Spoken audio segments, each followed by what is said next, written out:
तो देखते हैं कुछ क्वेश्चन, आगे की तरफ चलते हैं, कुछ क्वेश्चनों पर और प्रैक्टिस करते हैं। जैसे ये क्वेश्चन है, एक परीक्षा में उत्तीर्ण होने के लिए 40% अंक अनिवार्य हैं।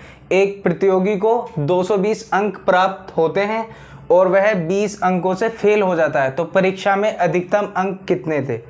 यानी उस परीक्षा को पास करने के लिए अधिकतम अंक कितने थे, यानी जो टोटल परीक्षा थी वो कितने अंकों की थी। इसमें दिया गया 40% अंक अनिवार्य थे, तो एक प्रतियोगी को 220 मिले, यानी 220 अंक मिले और 20 अंकों से फेल हो गया, यानी 20 ये 240, टोटल उसे 240 अंक लाने थे जो 40% के बराबर है। 240 अपॉन 40, तो 100% अंक चाहिए हमें। 4 0 से 0, 4 सिंह 24, यानी 6 × 100 600। टोटल जो अंक थे परीक्षा में, अधिकतम अंक 600 अंक की परीक्षा थी। क्वेश्चन और देखते हैं। इस क्वेश्चन में कह रहा है, एक कक्षा में 60% छात्र हिंदी में सफल तथा 45% छात्र संस्कृत में सफल होते हैं। यदि उनमें से 25% छात्र दोनों विषय में सफल होते हैं, तो दोनों विषय में कितने प्रतिशत छात्र असफल हुए? इस तरीके के क्वेश्चन जो होते हैं वो हर एग्ज़ाम में, ज़्यादातर एग्ज़ाम में पूछे जाते हैं। तो इस क्वेश्चन को करने का तरीका क्या है, इसको कर सकते हैं 60% छात्र सफल हैं, इसमें तीनों सफल दिए गया है तो सफल मान लेते हैं। 60% छात्र सफल हिंदी में और 45% छात्र संस्कृत में, और दोनों में 25% छात्र, यानी बहुत। तो इसमें वेन डायग्राम करके बनाते हैं, इसे वेन डायग्राम से इस क्वेश्चन को हल कर सकते हैं। तो 60% था, 25% दोनों में, तो ये हिंदी हो गया और ये संस्कृत में हो गया। 25% दोनों में, तो 60 में से 25 गए 35, यानी 35% हिंदी में और 45% संस्कृत में था, तो 25 यहाँ आ गए। 45 में से 25 घटे 20%।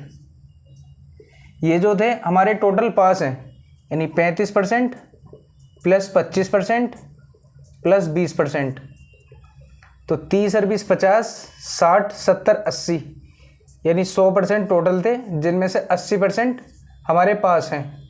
बचे कितने? 20%। 20% वो स्टूडेंट हैं जो हमारे पास फेल हैं, यानी असफल। दोनों विषय में कितने प्रतिशत छात्र असफल हुए?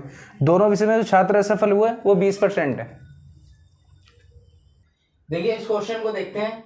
एक परीक्षा में 70% प्रतियोगी, देखिए इस क्वेश्चन को करते हैं। इसमें कह रहा है एक परीक्षा में 70% प्रतियोगी अंग्रेजी में, 80% प्रतियोगी गणित में सफल होते हैं।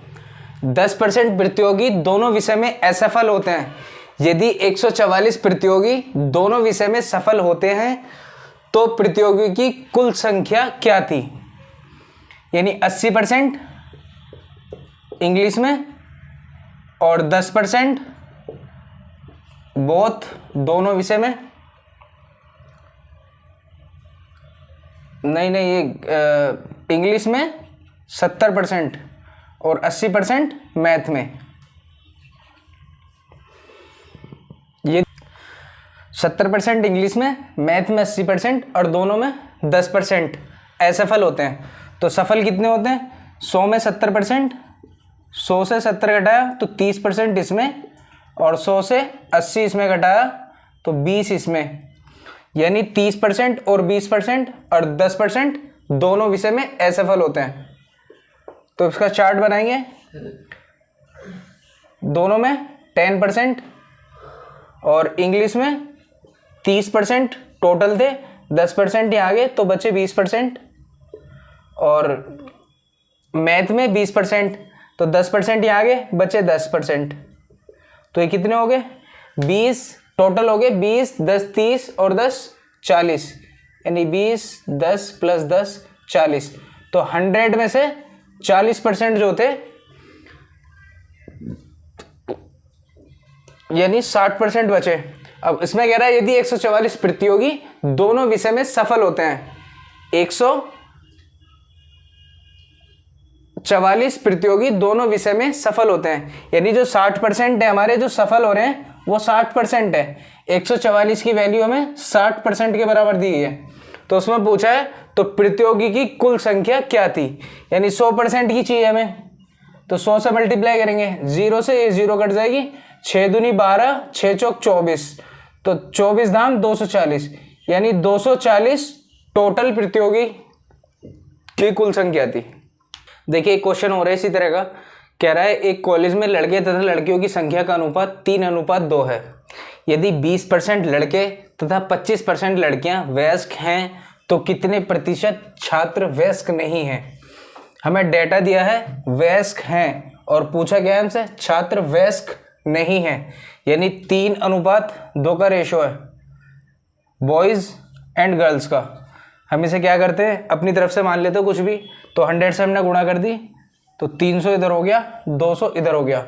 20% लड़के तथा 25% लड़कियां वयस्क हैं, तो हमें कितने वयस्क नहीं है, बॉयज में 80%, यानी 300 का 80% 240, 300 का 80% और 200 का 25%,